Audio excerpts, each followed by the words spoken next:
Hello student, good morning, good afternoon and good evening student. ये तीनों wishes मेरे इसलिए होती हैं कि आप जिस भी समय मेरी वीडियो देख रहे हैं, मेरी वेल विशेज़ हमेशा हमेशा आपके साथ है। स्टूडेंट्स, आज हम लोग सॉलिड डिस्कस कर रहे हैं और सॉलिड में हम आज जो डिस्कस करने वाले हैं वो हम डिस्कस करने वाले हैं सॉलिड की डायमेंशंस। किस तरीके से सॉलिड किस किस डायमेंशन में एग्जिस्ट करता है और एग्जिस्ट करने के बाद सॉलिड्स का कोऑर्डिनेशन नंबर क्या होता है। तो आज हम लोगों को ये डिस्कस करना है।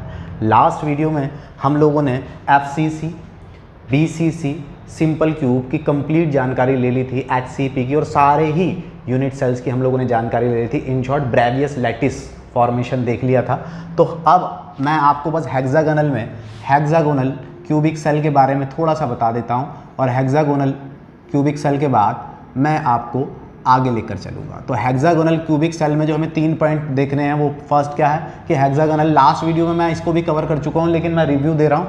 तो टोटल नंबर जो होते हैं, टोटल नंबर ऑफ एटम या sphere, total number of spheres जो होते हैं वो 6 होते हैं। यानी हेक्सागोनल क्यूबिक क्लोज पैकिंग जो सेल है, क्लोज पैकिंग है, वो कितने से बनती है? 6 एटम से या 6 स्फीयर से मिलकर बनती है। ठीक है। हेक्सागोनल का जो वॉल्यूम होता है, वॉल्यूम किसका? वॉल्यूम ऑफ स्फीयर का। तो वॉल्यूम ऑफ स्फीयर कई बार हमसे 1 नंबर में पूछा जाता है तो 24√2r³ होता है। ठीक है। तो ये दो चीज़ें आप लोगों को पता होनी चाहिए। ठीक है। इसके बाद हम आगे बढ़ रहे हैं और हमारा आगे आज टॉपिक रहेगा डायमेंशंस ऑफ यूनिट सेल। तो डायमेंशंस ऑफ यूनिट सेल को हमें आज डिस्कस करना है। तो basically dimension of unit cells हम लोगों को आज क्या डिस्कस करना है? Dimensions of unit cells. Dimension of unit cells को आज हमें डिस्कस करना है। तो डायमेंशन ऑफ यूनिट सेल्स में अगर मैं बात करूं किसकी? सॉलिड की। सॉलिड की dimension, unit cells of solid. ठीक है। Dimension of unit cell of solid. तो सॉलिड की डायमेंशन की जब बात होती है तो सॉलिड 3 फॉर्म में एग्जिस्ट करता है। 1 डायमेंशन, दूसरा होता है 2 डायमेंशन। 2 डायमेंशन यानी 2D जिसे हम बोलते हैं, 2 डायमेंशन में भी एग्जिस्ट करते हैं सॉलिड। और सॉलिड 3 डायमेंशन में भी एग्जिस्ट करते हैं। 3 डायमेंशन, 3D में जिसे हम कहते हैं। तो 3D, 1D और 2D, इन तीनों को हम लोगों को इसकी सॉलिड के स्ट्रक्चर्स को देखना है। अब 1D डायमेंशन में कोई सॉलिड होगा तो इसका मतलब क्या है बच्चों? 1D यानी 1 डायरेक्शन। 1 डायमेंशन का मतलब होता है एक डायमेंशन पर जब स्पीयर्स अरेंज है। एक डायमेंशन पर स्पीयर अरेंज होने का मतलब क्या है? तो मैं आपको बता रहा हूँ कि जैसे एक स्पीयर ये रहा, इसके बराबर में एक स्पीयर ये रहा, इसी के बराबर में एक और स्पीयर ये है, इसके बराबर में एक और स्पीयर ये है, इसी के बराबर में एक और स्पीयर ये है, एंड सो ऑन। इधर आगे बढ़ता जा रहा है और इसी तरीके से इधर आगे बढ़ता जा रहा है। अभी हम छोटा सा बना रहे हैं लेकिन सॉलिड में तो क्या होते हैं? मिलियंस बिलियंस क्या होते हैं? स्पीयर्स होते हैं। अभी हमारे पास इतना स्पेस नहीं है तो हमने ये बना लिया है। हम ये मान के चल रहे हैं कि इधर भी इसी तरीके से है और इधर भी इस तरीके से है। तो आप देखिए 1 डायमेंशन का मतलब क्या है कि जो स्पीयर हैं केवल एक डायरेक्शन में हैं, एक डायमेंशन पर हैं, या हम कहें कि एक ही एक्सिस पर हैं। अगर मैं इसे एक्स एक्सिस बोलूं तो ये केवल स्फीयर एक्स एक्सिस पर ही है। तो जब एक ही एक्सिस को वो घेर रहे हैं, एक ही एक्सिस के अराउंड हैं, तो वो क्या कहलाएगा? 1 डायमेंशन। तो ये कैसा सॉलिड है? यानी अगर पार्टिकल्स केवल एक ही एक्सिस पर हैं और उनसे मिलकर कोई सॉलिड बनता है तो वो क्या होता है? 1 डायमेंशन। अब 1 डायमेंशन को बताने के लिए मैं आप लोगों को एक छोटी सी बात बताता हूँ, that is coordination number. Coordination number पूरा ही लिख देता हूँ, कोऑर्डिनेशन नंबर। अब ये कोऑर्डिनेशन नंबर क्या होता है? तो कोऑर्डिनेशन नंबर का मतलब होता है कि कोई सेंट्रल एटम को, किसी भी एटम को जितने उसको क्या कर रहे होते हैं? सराउंड, उसको घेर रहे होते हैं, वो उसका कोऑर्डिनेशन नंबर होता है। फॉर एग्जांपल, मैं एक क्लास में खड़ा हूँ और मैं टीचर हूँ। मैं क्लास में टीचिंग कर रहा हूँ और मेरे ऊपर कितने बच्चे डिपेंड हैं टीचिंग के लिए, यानी नॉलेज के लिए? सपोज करते हैं मेरी क्लास में 50 स्टूडेंट बैठे हैं, तो मैं उनका सेंट्रल एटम हूँ और वो मेरे क्या है? सराउंडिंग एटम है, यानी मुझे उन्होंने घेरा हुआ है। अगर उन्होंने मुझे घेरा हुआ है तो इसका मतलब मेरा कोऑर्डिनेशन नंबर कितना है? 50। इसी तरीके से किसी स्फीयर या किसी एटम को जितने दूसरे एटम्स घेरते हैं, सराउंड करते हैं, वो क्या कहलाता है? उसका कोऑर्डिनेशन नंबर। तो 1 डायमेंशन में किसी भी एटम का, किसी भी स्फीयर का, सपोज करते हैं इस स्फीयर की बात करें तो इस स्फीयर में इसका कोऑर्डिनेशन नंबर कितना है? इसको कितने 2 एटम सराउंड कर रहे हैं, यानी इसको कौन 2 एटम टच कर रहे हैं? जो एटम इसको टच करेंगे वो इसका क्या होगा? Coordination number. तो इस एटम को 2 टच कर रहे हैं, तो एक ये वाला और एक ये वाला। तो इस 1 डायमेंशन में हर स्फीयर का, एवरी स्फीयर का कोऑर्डिनेशन नंबर कितना होता है? 2। वन डायमेंशन में एवरी स्फीयर का कोऑर्डिनेशन नंबर होता है 2। सपोज करो इसको देखें तो एक इधर है एक इधर है, अभी हमने आगे चैन बनाते इसको देखते तो एक इधर है और एक इधर है। तो इस तरीके से वन डायमेंशन यानी एक ही डायमेंशन पर जब सारे स्फीयर्स एडजस्ट होते हैं तो वन डायमेंशन सॉलिड होता है। और वन डायमेंशन सॉलिड में कोऑर्डिनेशन नंबर कितना होता है 2। और कोऑर्डिनेशन नंबर क्या होता है, तो कोऑर्डिनेशन नंबर होता है the number of atoms surrounded by the central atom, यानी सेंट्रल एटम को या when the central atom surrounded by the surrounding atoms that is known as coordination number. यानी जब हमारा सेंट्रल एटम सराउंडिंग एटम से घिरा हुआ होता है, जितने सराउंडिंग एटम से घिरा होता है वही उसका क्या कहलाता है, कोऑर्डिनेशन नंबर। यहाँ पर अगर मैं इसको सेंट्रल मान रहा हूँ तो 2 सराउंडिंग है, इसको सेंट्रल मानूं तो ये 2 सराउंडिंग है, तो 2 डायमेंशन में कोऑर्डिनेशन नंबर 2 होता है। वहीं अगर हम बच्चों हम वन डायमेंशन यानी वन डायमेंशन को हमने कवर कर लिया, अब हम बात करें 2 डायमेंशन में। तो 2 डायमेंशन में जब हम आते हैं तो ये 2 पार्ट्स में बाइफरकेट हो सकता है या 2 पार्ट में हम इसे डिवाइड कर देते हैं। तो यहाँ पर जो सॉलिड बनकर आते हैं उनको हम 2 नाम देते हैं। एक तरीके का सॉलिड होता है स्क्वायर क्लोज पैकिंग, एक सॉलिड होता है स्क्वायर क्लोज पैकिंग। इस स्क्वायर क्लोज पैकिंग को ए टाइप भी बोला जाता है, ए टाइप क्लोज पैकिंग बोला जाता है। और इसमें दूसरी तरीके का जो होता है वो होता है हेक्सागोनल, जो सॉलिड बनते हैं 2D में, hexagonal close packing, hexagonal close packing. अभी जो हेक्सागोनल क्लोज पैकिंग होती है ये 2D की बात हो रही है, और 2D में 2 तरीके का हो जाएगा। स्क्वायर क्लोज पैकिंग सॉलिड बनेगा, यानी जो solid square close packing A type के होंगे वो 2 डायमेंशन वाले, और एक हेक्सागोनल क्लोज पैकिंग होगा वो भी 2 डायमेंशन वाला। अब ये क्या होता है कैसे होता है तो मैं आपको वो बता रहा हूँ। इमेजिनरी है सारा कुछ क्योंकि ये 3D नहीं है, हालांकि मैं इस सारे कंसेप्ट को कोशिश करूँगा कि आपको यहाँ साइड में, इधर साइड में एक पिक्चर के थ्रू भी दिखाया जाए और इसके बाद में एनिमेटेड भी आपको दिखाने की कोशिश करूंगा। अभी फिलहाल यहाँ समझिए तो स्क्वायर क्लोज पैकिंग कैसे बनती है सॉलिड की। तो वहाँ क्या होता है कि हमने क्या किया, हमने अब ये 2 डायमेंशन है यानी 2 डायमेंशन पर एग्जिस्ट होंगे स्फीयर्स, एक एक्स एक्सिस पर और एक वाई एक्सिस पर। तो हमने क्या किया, हमने एटम अरेंज किए। पहले हम एक्स एक्सिस पर एटम अरेंज कर रहे हैं, हमने इस तरीके से एटम अरेंज कर दी एंड सो ऑन, आगे तक बढ़ता जा रहा है ये प्रोसेस। इसके बाद और इस प्रोसेस को, यानी जब एक एटम दूसरे एटम को टच कर रहा है, दूसरा तीसरे को एटम को टच कर रहा है और तीसरा चौथे को एटम को टच कर रहा है, तो हमने इस प्रोसेस को, इस टाइप को बोला, एटम के इस टाइप को बोला ए टाइप के, ए टाइप। यानी ये टाइप कैसा है, ए टाइप, जब एक दूसरे को टच करता जा रहा है। हमने क्या किया, हमने एक स्फीयर की फिर एक और लाइन ली और जस्ट इसके ऊपर, इस वाले एटम के ऊपर, ये वाला एटम जस्ट इस वाले एटम के ऊपर, ये वाला एटम जस्ट इस वाले एटम के ऊपर, ये वाला एटम जस्ट इस वाले एटम के ऊपर, ये वाला एटम जस्ट इस वाले एटम के ऊपर। इसी तरीके से हम आगे बढ़ते रहे, ये वाला एटम जस्ट इस वाले के ऊपर, ये वाला जस्ट इस वाले के ऊपर, ये वाला जस्ट इस वाले के ऊपर, ये वाला जस्ट इस वाले के ऊपर और ये वाला जस्ट इस वाले के ऊपर। ठीक है, थोड़ा सा स्पेस कम है तो मैं यहाँ बना देता हूँ, ए टाइप की है ये, ए टाइप यहाँ लिख देता हूँ। ठीक है, स्क्वायर क्लोज पैकिंग चल रही है और ये वाला जस्ट इसके ऊपर, ये वाला जस्ट इसके ऊपर, ये वाला जस्ट इसके ऊपर, ये वाला जस्ट इसके ऊपर और ये वाला जस्ट इसके ऊपर। ठीक है, जब ए टाइप के ये हैं तो ये भी तो सारे ए ही टाइप है, इसी तरीके के हैं, तो ये ए टाइप है। ये क्या है, इसलिए हम इसे क्या बोल रहे हैं, ए टाइप का सॉलिड। अब ए टाइप के सॉलिड में क्या होगा वो देखिए, ऐसा नहीं कि ये केवल इतना ही है, इधर भी आगे मॉलिक्यूल्स होंगे, इधर भी होंगे, ऊपर भी होंगे, नीचे भी होंगे और एक सॉलिड बन के आएगा। अब इसे स्क्वायर क्लोज पैकिंग क्यों बोलते हैं, तो स्क्वायर क्लोज पैकिंग इसलिए बोलते हैं, अगर हम कोई भी एटम देखें, सपोज करते हैं ये वाला एटम देख रहा हूँ मैं, तो ये वाला एटम देखूँ तो इस एटम को कितने एटम्स ने घेरा हुआ है, पहले तो ये देखते हैं। तो 1 ये इससे टच हो रहा है, ये वाला एटम इससे टच हो रहा है 2, ये वाला एटम इससे टच हो रहा है 3 और ये वाला एटम इससे टच हो रहा है 4। जब इस एटम को 4 एटम सराउंड कर रहे हैं तो स्क्वायर क्लोज पैकिंग में ईच एटम का कोऑर्डिनेशन नंबर कितना होता है, 4। यहां से क्वेश्चन आता है कि स्क्वायर 2 डायमेंशन में स्क्वायर क्लोज पैकिंग में ईच एटम का कोऑर्डिनेशन नंबर कितना होता है। तो हम किसी भी एटम का देखें, इसका देखें 1 2 3 4, किसी का भी देखें तो 1 2 3 4 ही आएगा। दूसरी बात, अगर मैं इन सब के सेंट्रल पॉइंट को आपस में मिला दूं, अगर मैं इन सब के सेंट्रल पॉइंट को आपस में मिला देता हूं, ठीक है, ये रहा, ये मिलाया, सॉरी थोड़ा सा, ये मिलाया, ये मिला दिया, ठीक है, यहाँ से इसको मिला दिया और यहाँ से इसको मिला दिया। जब मैं इन चारों सेंट्रल एटम को मिलाता हूँ, इन सराउंडिंग एटम के पॉइंट्स को मिलाता हूँ, सेंट्रल पॉइंट को मिलाता हूँ, तो क्या बन के आता है, एक स्क्वायर बन के आता है।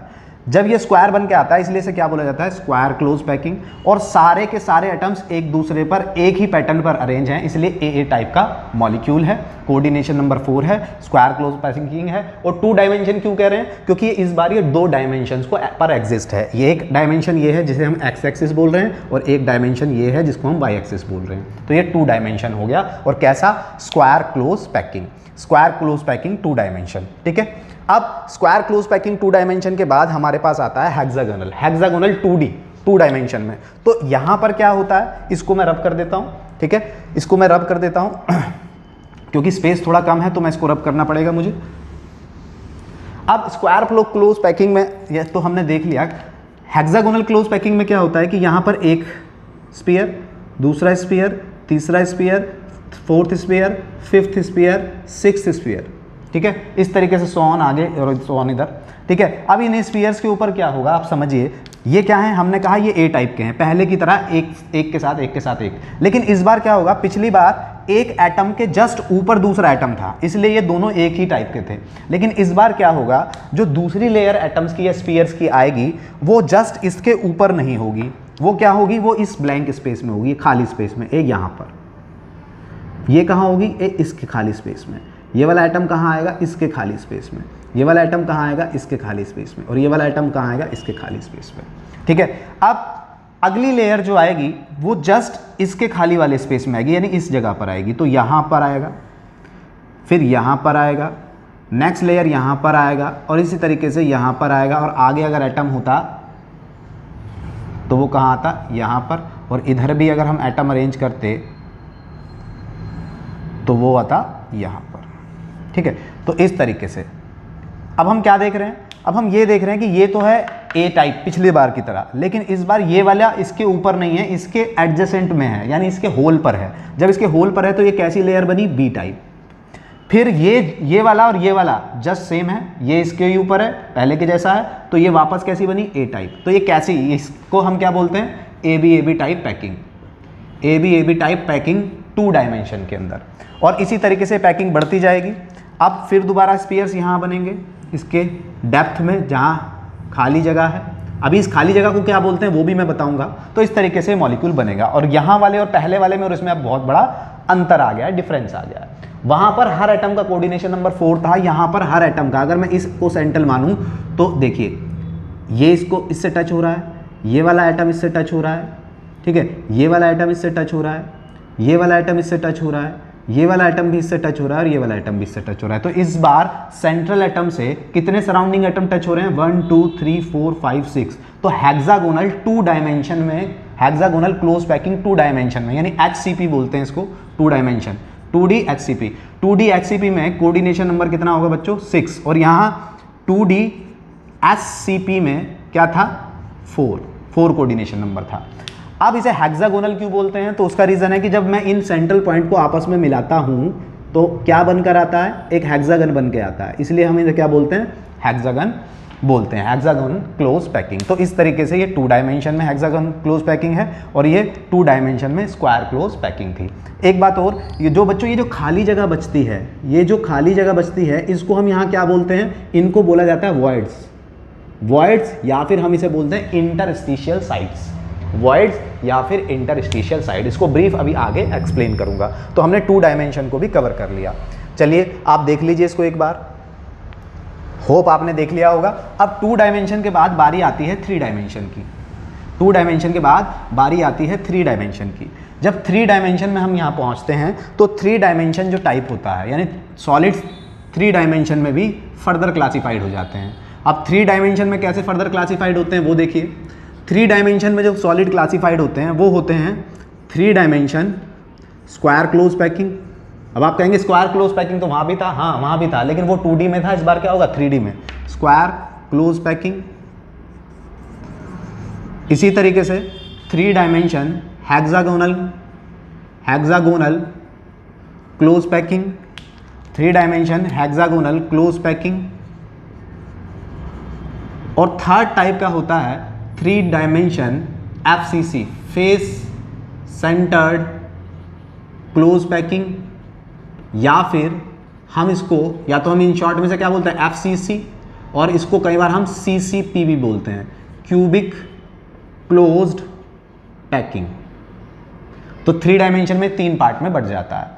अब स्क्वायर क्लोज पैकिंग में ये कैसी पैकिंग होती है? तो स्क्वायर क्लोज पैकिंग में ये ABA टाइप की पैकिंग होती है। पहले ABAB टाइप की थी और इस बार हम क्या बोलेंगे इसे, ABA टाइप की पैकिंग है। 3 डायमेंशन में हेक्सागोनल क्लोज पैकिंग क्या होती है?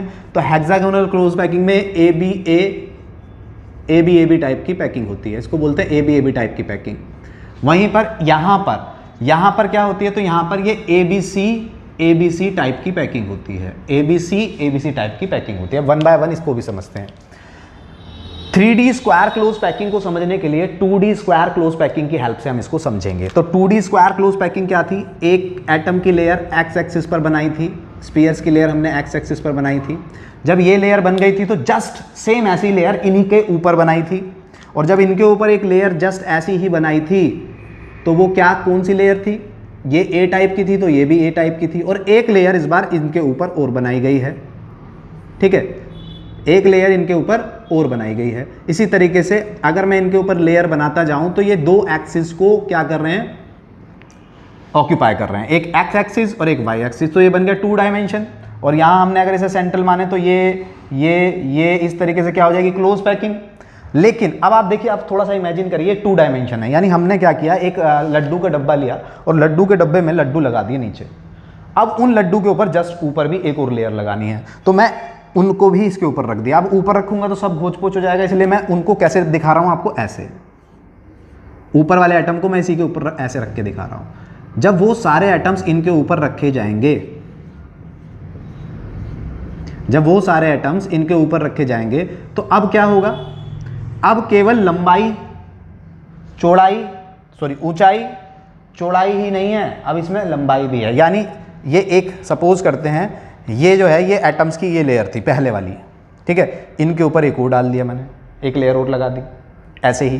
तो जब इनके ऊपर एक और लेयर लगा दी तो इस बार क्या है, देखो अब इसमें हमारी और एक और लेयर और लगा दी इस पर, इसी तरीके से एक लेयर और लगा दी। तो हमारे पास क्या है, ऐसे भी है, एक्स एक्सिस पर भी है, यानी अगर मैं इसे दिखाऊं तो ऐसे एक्स एक्सिस पर, और एक लेयर इनके ऊपर ऐसे है तो एक्स एक्सिस पर भी है, ठीक है, ऊपर को वाई एक्सिस पर भी है, क्योंकि इसमें मोटाई भी है तो जेड एक्सिस भी होगी। तो यहां बनती हैं 3 एक्सिस, एक एक्स एक वाई, और जैसे इसके ऊपर एक और लेयर लगेगी तो एक जेड एक्सिस भी बनकर आ जाएगी। तो ये 3 डायमेंशन में बन जाता है। अब 3 डायमेंशन में यहां देखो, यहां क्या होता है, यहां वॉइड्स तैयार हो जाते हैं, वॉइड्स। अब ये वॉइड्स कब बन रहे हैं, तो ये 4 एटम्स जब आपस में जुड़ रहे हैं तब वॉइड्स बन रहे हैं। तो ये कैसा वॉइड है, टेट्राहेड्रल वॉइड्स। ये कैसा वॉइड है, टेट्राहेड्रल वॉइड है, ठीक है।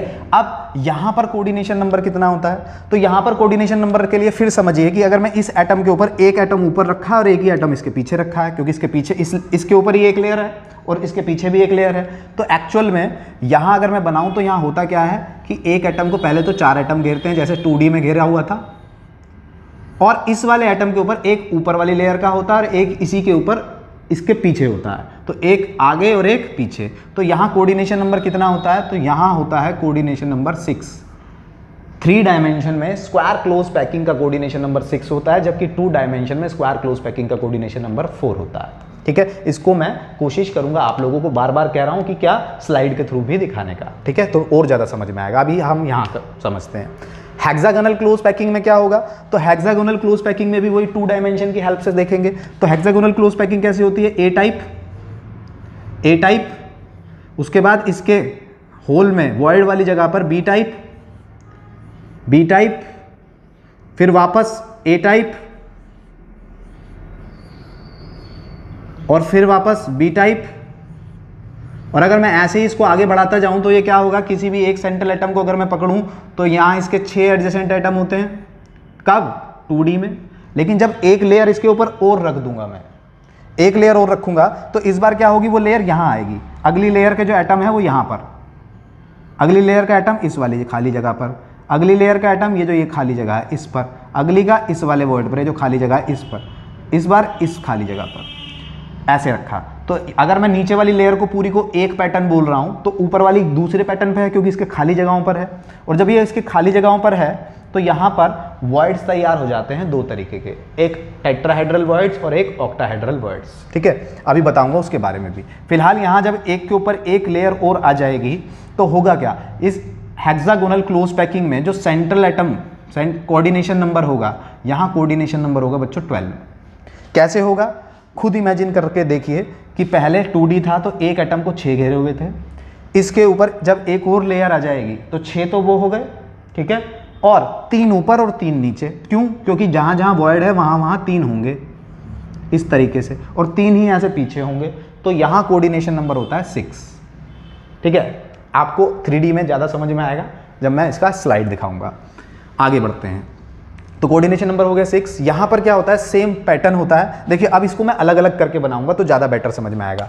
हेक्सागोनल क्लोज पैकिंग में क्या होता है, इसमें ABC में फेस सेंटर्ड में आप क्या करो कि आपने ऐसे बना लिया एक बेस, ठीक है, हेक्सागन का।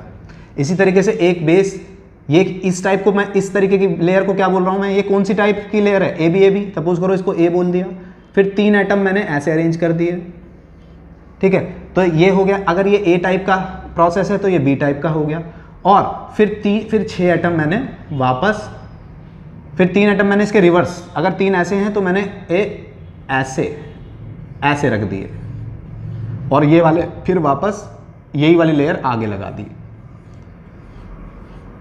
तो क्या होगा, अब मैं इन सबको ऐसे रख दूं तो एक HCP बन के आएगा, और HCP में कैसा, फेस सेंटर्ड। और ये फेस सेंटर्ड या CCP क्लोज पैकिंग बोलते हैं इसको, ये ABC टाइप का होता है। और इसका भी कोऑर्डिनेशन नंबर कितना होता है बच्चों, 12 होता है। अब यहाँ एक बात और बताने की है कि जब एक लेयर के ऊपर दूसरी लेयर और दूसरी लेयर के ऊपर तीसरी लेयर आ जाती है इन दोनों केसेस में, तो यहाँ पर 2 तरीके की इंटरस्टिशियल साइट्स बनती हैं, खाली जगह बचती है एटम के बीच में। एक खाली जगह इस तरीके से बनती है कि एक एटम, दूसरा एटम, तीसरा एटम और चौथा एटम यहाँ रखा होता है। एक कंडीशन ऐसे क्रिएट होती है, क्योंकि बहुत खोज पोच हो जाएगा तो मैं केवल यहाँ दिखा रहा हूँ। तो ये वाली जब कंडीशन डेवलप होती है तो इसको बोला जाता है टेट्राहेड्रल वॉइड्स, टेट्राहेड्रल वॉइड्स। और जब ये वाली कंडीशन डेवलप होती है,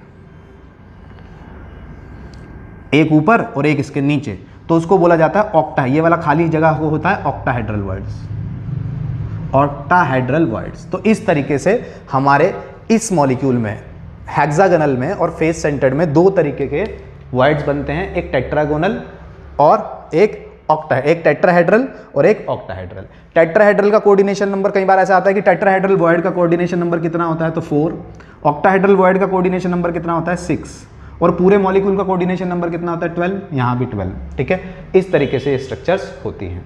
ठीक है, अब मैं आपको पहले 2 डायमेंशन की स्ट्रक्चर्स दिखाऊंगा 3D में, उसके बाद मैं आप लोगों को 3 डायमेंशन की स्ट्रक्चर्स दिखाऊंगा 3D में, और इसी तरीके से एक्सप्लेन करूंगा। तो पहले आप यहाँ समझने की कोशिश कीजिए और उसके बाद आप वहाँ समझने की कोशिश कीजिए। होप आपको सब कुछ क्लियर हो जाएगा बहुत अच्छे से। जनरली हम जब पैकिंग की बात करते हैं तो पैकिंग हमारे पास 1D, 2D और 3D तरीके की होती है, और जनरली सॉलिड्स जो होते हैं वो 3 डायमेंशनल होते हैं। तो सॉलिड्स को 1D, 2D और 3D डायमेंशंस में हो सकते हैं। तो जनरली 3 डायमेंशन ऑब्जेक्ट जो होते हैं, यानी सॉलिड ऑब्जेक्ट 3 डायमेंशंस में हम बांट सकते हैं, 1 dimension, 2 dimension and 3 dimension. 1 dimension में होता है कि वो सिंगल एक्सिस होते हैं, 2 डायमेंशन में वो 2 एक्सिस पर होते हैं, और 3 डायमेंशन में वो ट्रिपल एक्सिस पर होते हैं। ठीक है, तो क्लोज पैकिंग इन 1 डायमेंशन को हम सबसे पहले डिस्कस करेंगे। आप देख रहे हैं क्लोज पैकिंग इन 1 डायमेंशन में क्या होगा कि 1 डायमेंशन का मतलब है कि जो एटम्स आ रहे हैं या मॉलिक्यूल्स जो आ रहे हैं, जो स्पीयर्स हमारे आ रहे हैं, वो एक ही डायमेंशन में जुड़ रहे हैं। सपोज़ करो ये एक्स एक्सिस आपको दिख रही है, तो ये एक्स एक्सिस पर है। अब यहाँ पर जो हर एक पार्टिकल आपको दिख रहा है, हर एक पार्टिकल 2 नेबरिंग एटम से टच है। तो हम यहाँ ये कह सकते हैं कि हर एटम का कोऑर्डिनेशन नंबर क्या होगा, हर एक एटम का कोऑर्डिनेशन नंबर 2 होगा। जैसे आपको रेड में जो दिख रहा है, रेड को कितने एटम टच कर रहे हैं, 2 येलो वाले, 2 येलो लेयर वाले। तो इसका मतलब क्या है कि जो रेड बीच वाला है, इसके कोऑर्डिनेशन नंबर कितना है, 2। ठीक है, कोऑर्डिनेशन नंबर क्या होता है कि किसी एटम को जितने एटम टच करते हैं या उसे घेरते हैं, वही उसका कोऑर्डिनेशन नंबर होता है। तो हम क्लोज पैकिंग है ना, क्लोज पैकिंग इन 2 डायमेंशन की बात करते हैं। अब क्लोज पैकिंग इन 2 डायमेंशन में 2 केस बनते हैं बच्चों। ठीक है, अब पहला केस क्या है कि पहले एक लेयर बनी एक्स एक्सिस पर, फिर दूसरी लेयर उसी के ऊपर बनी, और उसी के जैसी तीसरी लेयर बनी। अब ये जो 3 लेयर आप देख रहे हैं, एक लेयर के ऊपर एक्स एक्सिस पर बनी है पहली लेयर, फिर इसी के ऊपर वाई एक्सिस पर दूसरी लेयर बनी, उसी के ऊपर वैसी की वैसी लेयर उन्हीं मॉलिक्यूल आइटम्स के ऊपर तीसरी लेयर बनी। तो ये दो एक्सिस, एक्स एक्सिस पर और वाई एक्सिस को ये घेर रहे हैं, तो ये 2 डायमेंशन है। अब 2 डायमेंशन है और ये जो टाइप है, आप देखो नीचे वाली लेयर का टाइप सेम है, उन्हीं पार्टिकल्स पे जैसे नीचे के पार्टिकल्स अरेंज है उसी तरीके से ऊपर वाले और उसी तरीके से ऊपर वाले। तो ये किस तरीके का डायमेंशन है, ए टाइप डायमेंशन, यानी पहली लेयर भी वैसे ही है जैसी दूसरी लेयर है और दूसरी लेयर तीसरी लेयर भी वैसे ही है जैसी पहली लेयर है। और ये एक्स और वाई एक्सिस को घेर रहे हैं, इसलिए ये 2 डायमेंशन है। अब आप देखें जो रेड पार्ट में हो रहा है, उस रेड पार्ट वाले एटम को 4 एटम्स घेर रहे हैं, 1 2 3 4। तो इस रेड पार्ट वाले को 4 एटम घेर रहे हैं, तो उसका कोऑर्डिनेशन नंबर कितना होगा, 4। रीज़न कोऑर्डिनेशन नंबर 4 होने का कि एक एटम को 4 एटम घेर रहे हैं। इसी तरीके से 2 डायमेंशन में हर एटम को 4 एटम घेरते हैं। अब अगर इन चारों एटम्स का हम सेंटर मिला दें तो वो क्या बन जाता है, स्क्वायर बन के आता है। इसलिए इसे स्क्वायर क्लोज पैकिंग भी बोला जाता है, क्योंकि जब हम इनके सेंटर को मिलाते हैं तो स्क्वायर आता है, स्क्वायर बनकर आता है। अब क्लोज पैकिंग इन 2 डायमेंशन के अंदर एक केस और बनता है, जैसे कि हमने पिछले में देखा था कि लेयर ए बनाई। अब लेयर ए के जो बीच में एडजेसेंट जगह है उसके अंदर लेयर बी रखी, जो खाली जगह थी वहाँ पर बी रखी, और बी की खाली जगह में तीसरी लेयर रख दी।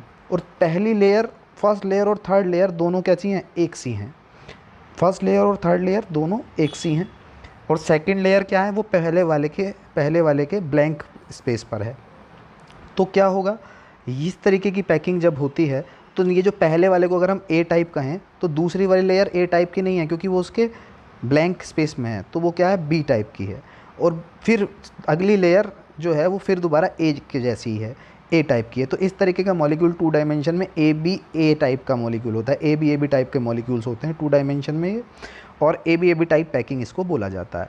अब यहाँ पर जो सेंट्रल एटम होता है, कोई भी अगर हम मेटल एटम देखें तो एक एटम को यहाँ पर 6 दूसरे एटम घेरते हैं, और जब एक एटम को 6 दूसरे एटम घेरते हैं तो उस एटम का कोऑर्डिनेशन नंबर, यानी यहाँ पर 2 डायमेंशन में क्लोज पैकिंग में, 2 डायमेंशन क्लोज पैकिंग में हर एटम का कोऑर्डिनेशन नंबर 6 होता है।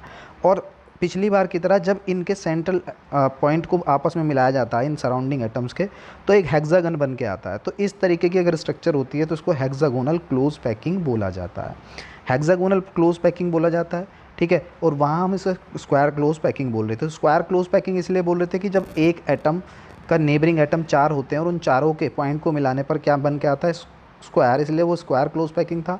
यहाँ पर एक एटम के 6 नेबरिंग एटम होते हैं जिसका कोऑर्डिनेशन नंबर, जिसे कोऑर्डिनेशन नंबर कहते हैं, 6 होता है, और हेक्सागन बन के आता है, इसलिए हेक्सागोन क्लोज पैकिंग होता है। स्क्वायर क्लोज पैकिंग के अंदर जनरली क्या होता है, तो यहाँ पर ए टाइप की, यानी सारी स्ट्रक्चर्स एक सी होती हैं, जबकि हेक्सागोनल क्लोज पैकिंग में ए बी टाइप की स्ट्रक्चर होती है। अब यहाँ जो खाली जगह होती है, इन खाली जगह को हम वॉइड्स बोलते हैं, वॉइड्स या इंटरस्टिशियल साइट्स बोलते हैं। अब ये जो वॉइड्स या इंटरस्टिशियल साइट होती है, यहाँ पर ये ट्रायंगुलर फॉर्म में होती है, आप गौर से देखें ट्रायंगुलर फॉर्म में होती है। और यहाँ जो ये कर्व ट्रायंगुलर स्पेसिस बोलते हैं इनको, ये जो ट्रायंगुलर होते हैं इनको जनरली क्या बोला जाता है, तो कर्व ट्रायंगुलर स्पेसिस बोला जाता है। अब ये जो कर्व ट्रायंगुलर स्पेसिस हैं, आप देख कर्व ट्रायंगुलर स्पेसिस आप लोगों को दिख रहे हैं, ये आप देख रहे हो ए सी और बी। सी और बी का मतलब क्या है कि एक अपर डायरेक्शन में है और दूसरा ट्रायंगुलर लोअर डायरेक्शन में है। तो यहाँ पर अपर और लोअर में ये खाली स्पेस बनते हैं जिनको वॉइड्स बोला जाता है, वॉइड्स। और ये कैसे वॉइड्स हैं, तो ट्रायंगुलर वॉइड्स हैं, यानी वो जगह जहाँ खाली स्थान होता है या जगह होती है उसे क्या बोला जाता है, वॉइड्स बोला जाता है। 2 डायमेंशन में स्क्वायर क्लोज पैकिंग बनती है और हेक्सागोनल क्लोज पैकिंग बनती है। Square close packing A type की होती है और hexagonal close packing A B type की। तो चलिए स्टूडेंट, अब जो हम लोग देखेंगे वो क्लोज पैक्ड स्ट्रक्चर देखेंगे 3 डायमेंशन में। 2 डायमेंशन में हम लोगों ने देख लिया, अब 3 डायमेंशन में देखना है। तो 3 डायमेंशन में क्या होता है कि जो सॉलिड्स होते हैं वो लॉन्ग रेंज ऑर्डर होते हैं। लॉन्ग रेंज ऑर्डर का मतलब एक ही पैटर्न बहुत लंबे पैटर्न पर फॉलो होता है, बहुत लंबे टाइम पीरियड तक फॉलो होता है। अब हम 3D डायमेंशंस की स्ट्रक्चर्स को 2D डायमेंशंस की 2D पैकिंग के हिसाब से की हेल्प से बनाना सीखेंगे। अब हम यहाँ देखेंगे कि जनरली स्क्वायर क्लोज पैकिंग की हेल्प से कैसे 2D डायमेंशन से 3D डायमेंशन बनाई जाती है वो देखेंगे सबसे पहले। तो पहले हम क्या कर रहे हैं, तो हम सबसे पहले 2 डायमेंशन बना रहे हैं।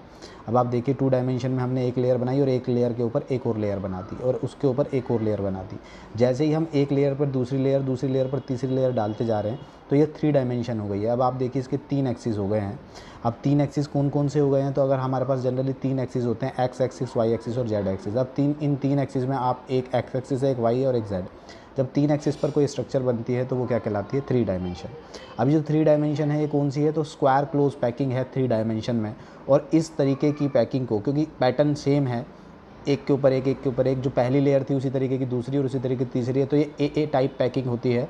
इसको स्क्वायर क्लोज पैकिंग कहते हैं 3 डायमेंशन में। ठीक है, तो स्क्वायर क्लोज पैकिंग 3 डायमेंशन में होती है ये। अब नेक्स्ट पैकिंग की बात करें, अगर इस पैकिंग के अंदर हम बात करें तो जनरली क्या है कि इस पैकिंग की इंटरनल स्ट्रक्चर में जो हमारा प्रिमिटिव यूनिट सेल है ना, सिंपल यूनिट सेल की बार बार रिपीटेशन हो रही है। एक्चुअल में 3 डायमेंशन का जब ये पूरा मॉलिक्यूल बन के आता है, स्क्वायर क्लोज पैकिंग 3 डायमेंशन बन के आता है, तो इसकी बेसिक स्ट्रक्चर क्या होती है, प्रिमिटिव यूनिट सेल ही बार बार रिपीट हो रहा होता है। ठीक है, 2D क्लोज पैकिंग में हमने देखा था, स्क्वायर क्लोज पैकिंग में 2D में क्या हो रहा था, एक एटम 4 एटम्स को घेरे हुए था। ठीक है, इसी तरीके से वहाँ पर हेक्सागोनल क्लोज पैकिंग 2D में एक एटम 6 एटम को घेरे हुआ था और वहाँ कोऑर्डिनेशन नंबर 6 था और वहाँ कोऑर्डिनेशन नंबर 4 था। अब इसी तरीके से हम क्या करने जा रहे हैं, अब हेक्सागोनल क्लोज पैकिंग बनाने जा रहे हैं 3D में, किसकी हेल्प से, 2D की हेल्प से। तो हम सबसे पहले क्या करेंगे, तो सबसे पहले हमने एक लेयर बनाई, पहली लेयर और दूसरी लेयर, यानी ए लाइन जो है वो बी लाइन के खाली जगह पे थी और बी फिर ए के पे, और इसके ऊपर हमने एक और लेयर रख दी। जब हमने एक लेयर और रख दी तो नीचे जो होल्स थे वो दब गए। जो दबे हुए होल्स हैं उनको हम रेड पार्ट से दिखा रहे हैं और जो दिख रहे हैं होल्स उनको हम सी से दिखा रहे हैं।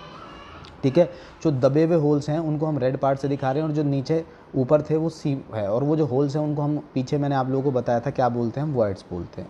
ठीक है, उनको हम क्या बोला जाता है, वॉइड्स बोला जाता है। अब आप यहाँ स्ट्रक्चर्स देखिए तो नीचे वाली लेयर कौन सी है, ए वाली, उसके बाद ऊपर वाली कौन सी है, क्योंकि ए के वॉइड्स खाली जगह में बी को फंसाया तो बी वाली लेयर चेंज है, ए बी लेयर एक दूसरे के ऊपर लगाई है। और यहाँ पर एक येलो वर्ड्स दिख रहे हैं, एक रेड वर्ड्स दिख रहे हैं। जो बीच नीचे वाले हैं वो येलो वर्ड्स से दिखाए गए हैं, अब जो रेड आ रहे हैं, और ऊपर वाले जो थे वो दूसरे वर्ड्स थे।